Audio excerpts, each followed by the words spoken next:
soft life, but you're stuck in survival mode? Well, what if I told you it's probably not your mindset that's blocking you, but it's your body?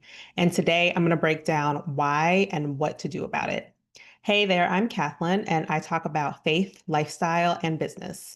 And this video is part of my series that I'm calling The 8 Keys to a Soft Life. And today we're going to talk about the first key, which is safety. How to feel safe in your body so that you can truly step into your soft life era. So let's get into it. What does a soft life actually require?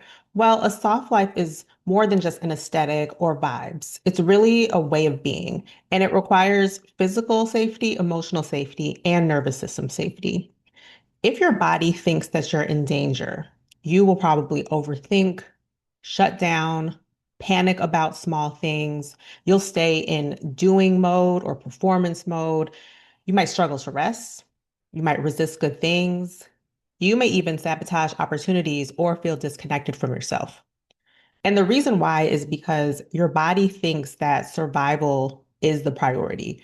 Our brains, they're really here to keep us safe and protect us from danger. And our bodies were really designed to survive out in the wild. And so our brains and bodies don't always know if we're actually in danger or it's perceived danger.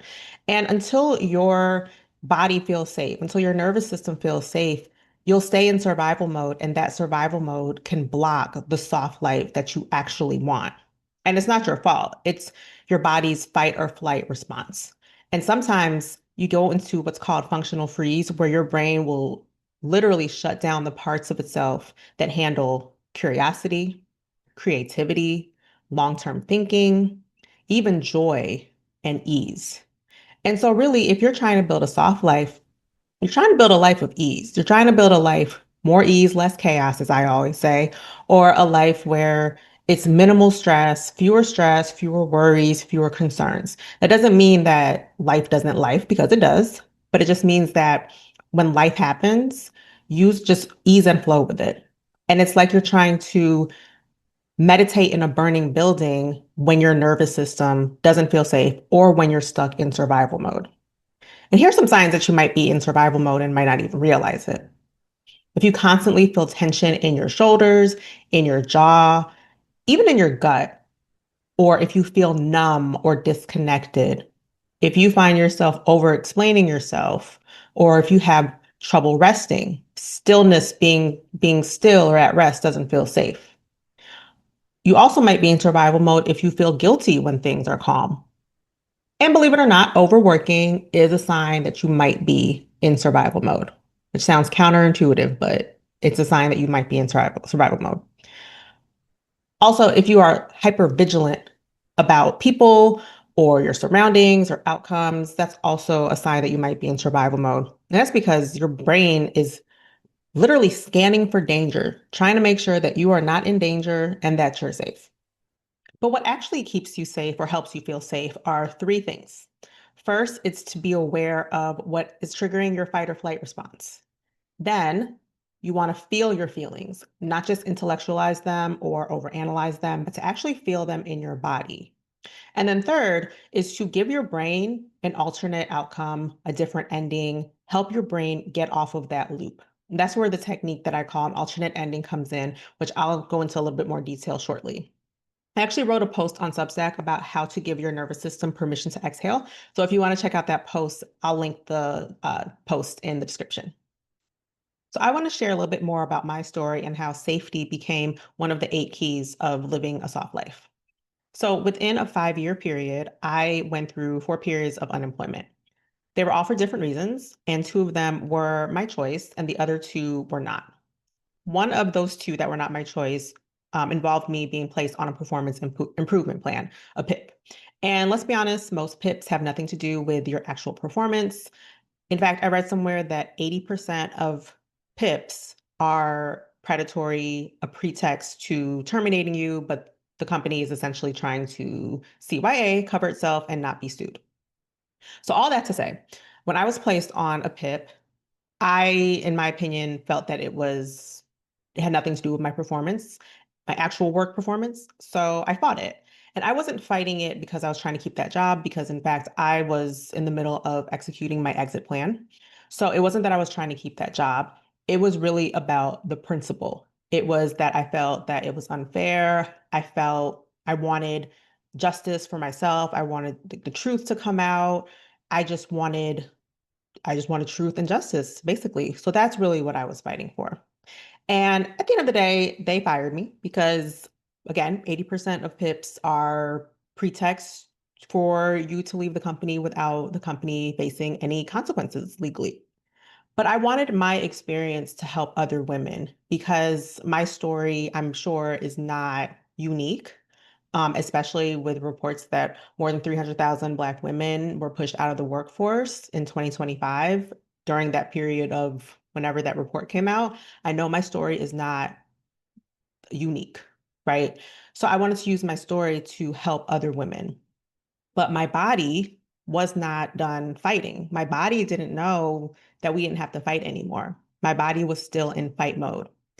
And even though my mind had moved on, I, accepted it for being what it was. Mentally, I had moved on. Emotionally, I had moved on, but my nervous system did not.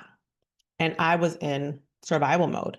I didn't realize that that was still survival mode because when I was at that job, I felt like I was in survival mode.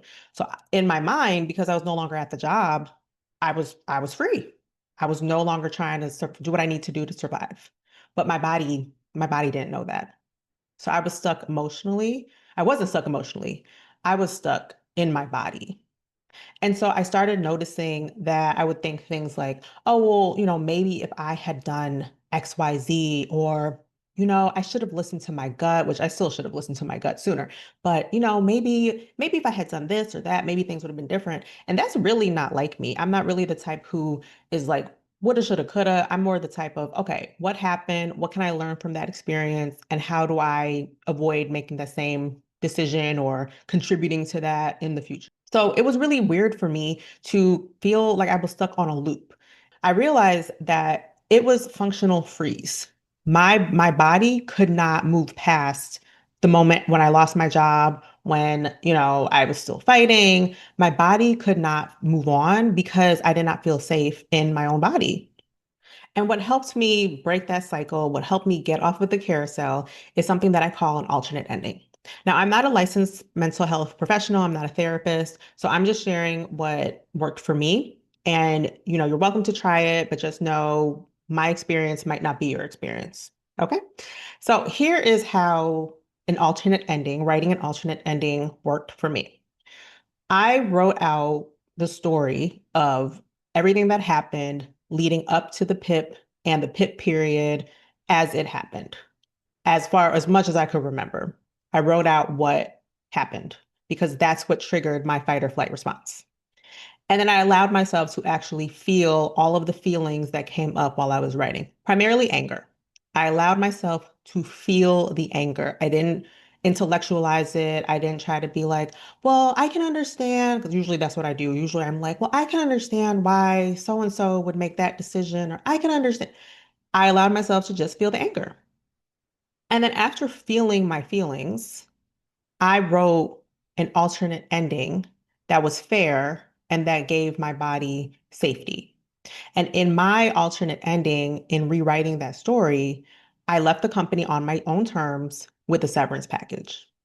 And when I wrote that out, I felt my entire body feel lighter. It gave my nervous system permission to exhale. So once my body felt relaxed again, that's when my softness came back.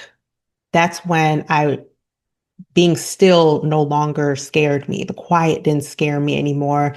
That's when I felt safe enough to rest. I didn't have to keep striving or keep trying to make sense of that situation. I just was. And then that's also when I was able to remind myself who I am. And I use scripture to affirm myself. I would say, like, God has a plan for my life, one filled with hope and a future and purpose. I'm fearfully and wonderfully made. Every part of me was created with intention and purpose. I forget the former things. God is doing a new thing in my life, and God restores the years and blessings that I have lost. And again, that's when life felt softer. That's when I really stepped into my soft life.